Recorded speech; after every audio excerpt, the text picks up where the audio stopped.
Look, no matter how good you are, you're always gonna have a down year. Whether it's a change in scenery, staff, or the supporting cast, there's a great number of reasons why someone who was really good last year might not be so good this year.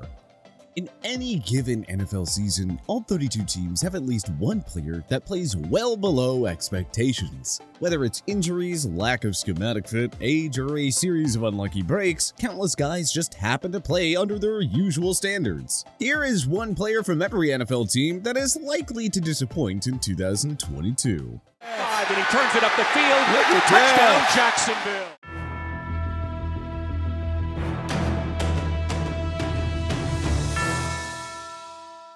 Arizona Cardinals, Marquise Hollywood Brown. The Cardinals gave up their 2022 first-round pick to get Hollywood Brown, a man who has one 1,000-yard season on his resume. Basically, Brown needs to be a Pro Bowl-level wideout to justify this trade. Why are we skeptical? Once DeAndre Hopkins returns from suspension, he's Kyler Murray's go-to guy, and Brown will have to compete for targets with Zach Ertz, AJ Green, Rondale Moore, and James Conner. It's hard to envision Brown exceeding expectations when he has all that competition, something that wasn't the case during his days in Baltimore. Atlanta Falcons, Grady Jarrett. Jarrett had a disappointing 2021 season for the Falcons, logging 1 sack and a grade of 67.6 from Pro Football Focus. Now, unfortunately for Jarrett, Atlanta did next to nothing in terms of rebuilding the defensive line around him this offseason. He's likely going to face a lot more double teams. Simply put, the state of the Falcons' leaky defense really doesn't set up Jarrett for success this season.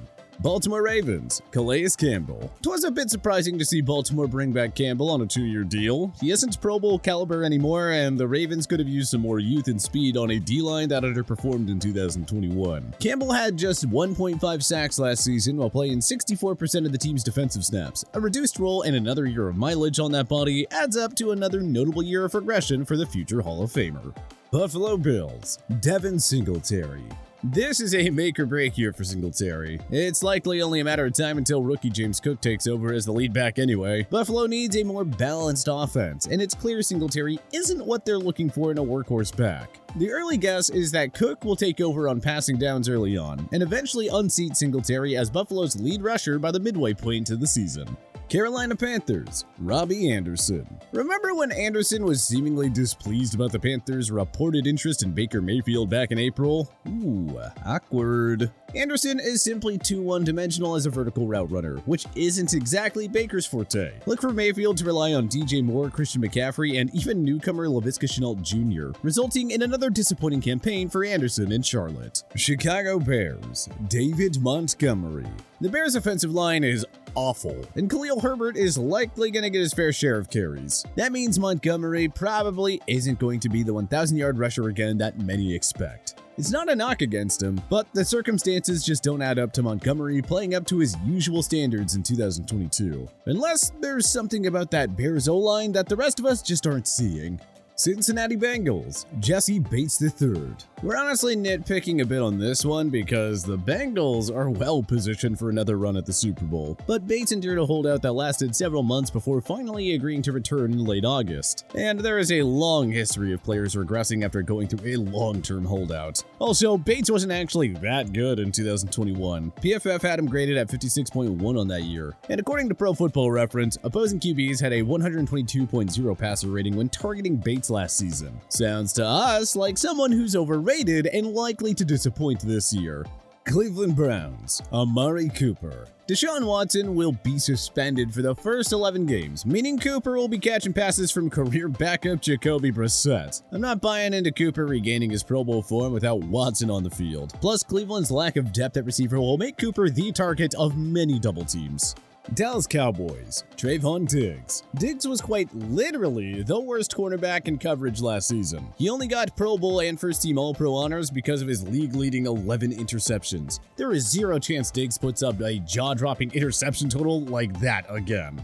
Denver Broncos, Randy Gregory. The Broncos won the offseason when they traded for Russell Wilson, no doubt. But giving $70 million over 5 years to Randy Gregory was a bit of a head-scratcher. Not only has he been hit with several lengthy suspensions, but Gregory has never played like a $70 million man. He's got 16.5 sacks in 50 regular season games, never topping 6 in a single year. It shouldn't take long for Denver to feel buyer's remorse here.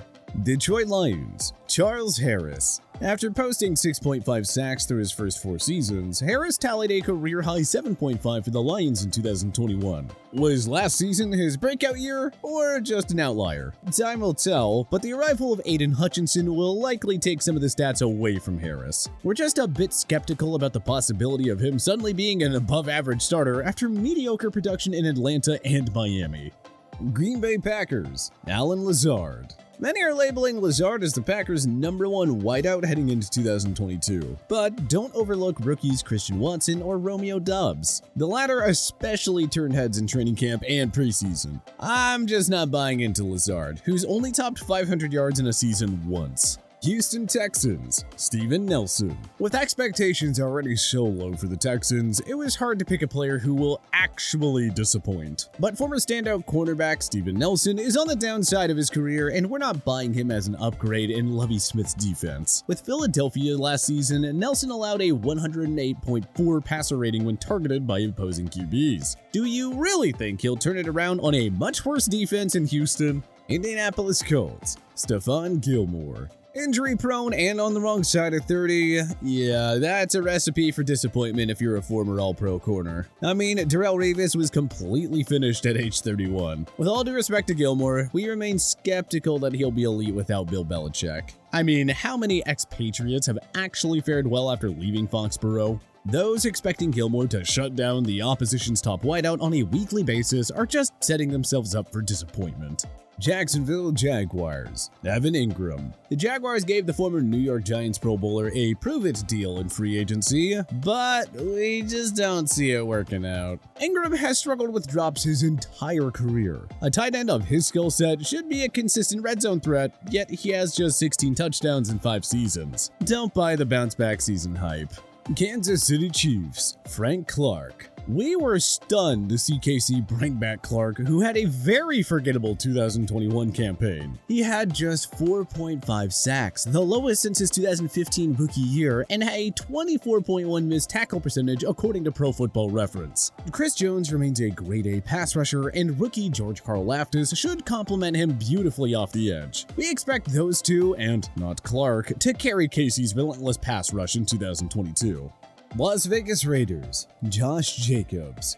The Raiders declined the 5th-year option on Jacobs' rookie deal and used a 4th-round selection on Georgia product Zamir White. Something tells us Jacobs won't be getting as much work in the backfield. Oh, did we mention the Raiders also traded for superstar wideout Davante Adams from Green Bay? Looks to us like Vegas will be a lot more pass-heavy now, meaning 1,000 yards could be out of reach for the former 1st-round pick out of Alabama. Los Angeles Chargers, J.C. Jackson. Will Jackson be the latest former Patriot star to flop with a new team? The fact he's already set to miss a bit of time with an ankle injury isn't ideal. Jackson is one of many different cornerbacks who have flourished in New England's system. It's tough to see him having the same level of success on a defense that won't play as much man-to-man coverage as what he's probably used to. Do not expect him to match those interception totals from his last 2 seasons.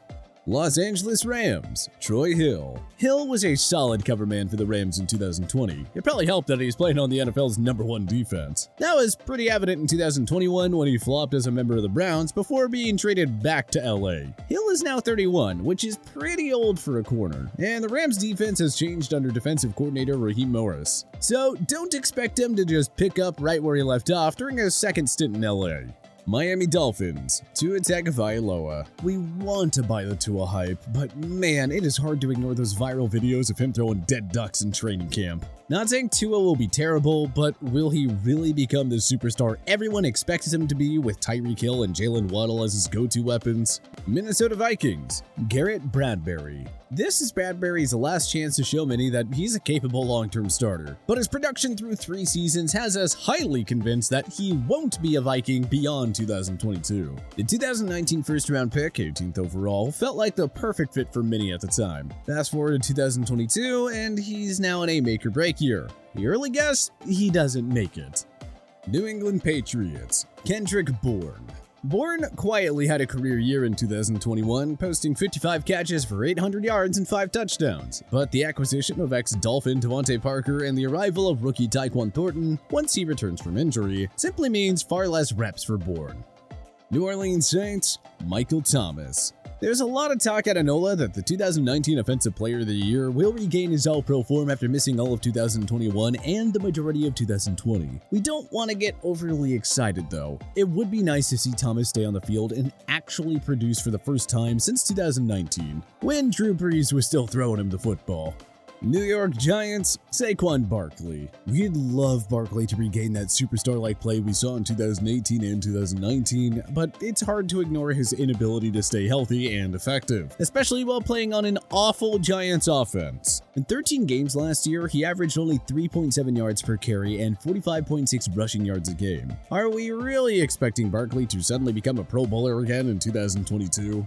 New York Jets, CJ Mosley. Mosley's overall production and advanced stats simply haven't been pretty in Gotham. He's not taken over games the way he did in Baltimore. His sack totals have been low, and he's been atrocious in pass coverage. A 42.0 grade from PFF in 2021 says it all. So why do people still talk as if he's a high-quality starter? He's not, and we would be stunned if the Jets kept him beyond this season.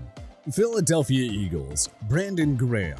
Graham played 2 games last season before suffering a ruptured Achilles. That's a tough injury for any player to return from, let alone a 34-year-old pass rusher with a lot of mileage on his body. The Eagles' front 7 should still be productive, especially with newcomers Hassan Reddick, Jordan Davis, and Nakobe Dean in the fold. But Graham's best days are well behind him at this point, and 2022 will be a sad reminder of that. Pittsburgh Steelers, Devin Bush. Bush has been a bust through 3 years, and the Steelers can't be patient with him too much longer. Pittsburgh signed former Jackson star Miles Jack to complement a linebacking core that also has TJ Watt and up-and-coming star Alex Highsmith. With a deep group of linebackers, it's hard to see Bush suddenly breaking out in year 4. San Francisco 49ers, Javon Kinlaw. Kinlaw was unproductive as a rookie and played just 4 games last season before undergoing season-ending knee surgery. Nick Bosa, Fred Warner, and Eric Armstead give the 49ers enough of a pass rush as is, so the 49ers don't really need to rely as much on Kinlaw. Heck, we're not even sure if he'll finish the season as a regular starter. Seattle Seahawks, Tyler Lockett. We think DK Metcalf will fare just fine even without Russell Wilson. He's too good at those 50-50 balls and gaining separation thanks to his elite speed and size. Lockett, on the other hand, was among the NFL's top deep threats when he had Wilson throwing him the ball. Wilson has by far the best deep ball in the NFL, so expecting Lockett to have similar success catching balls downfield from Geno Smith and Drew Lock would be foolish. Tampa Bay Buccaneers, Donovan Smith. Players don't usually break out at age 28, but Smith did just that for Tampa last season. According to PFF's metrics, Smith had the best year of his career, garnering an 83.3 grade while allowing just 1 sack. Regression was inevitable for the now 29-year-old to begin with, but guards Ali Marpet and Alex Kappa are long gone. Center Ryan Jensen is likely out for the year, and that means more pressure on Smith, who'll be tasked with dealing with the opposition's top pass rushers a lot more often. Good luck, Smitty. You're gonna need it. Tennessee Titans, Ryan Tannehill. And Tannehill lost his most trusted wide receiver in A.J. Brown, who was surprisingly traded to Philly. He's now relying on rookie Treylon Burks and veteran Robert Woods, who's recovering from a torn ACL, as his top weapons. Tannehill struggled without Derrick Henry in the lineup last season, and his last 2 playoff outings leave a lot to be desired. It just feels like Titans fans will be calling for Malik Willis more often than not over the final stretch of 2022. Washington Commanders, Antonio Gibson. Gibson crossed the 1,000-yard mark last season, but the Commanders seemed keen on giving J.D. McKissick his fair share of touches too.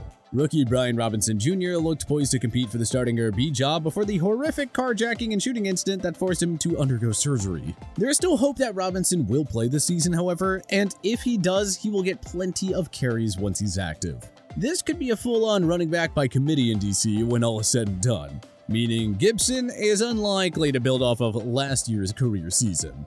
But which NFL players do you think will disappoint the most in 2022? Join us in the comment section below. If you liked this video and learned a thing or two, clicking the like button helps out a ton. And hey, we appreciate it. If this is your first time coming around to TPS though, subscribing is a great idea because we put out videos like this every single day. But as always, thanks for watching and we'll see you guys next time.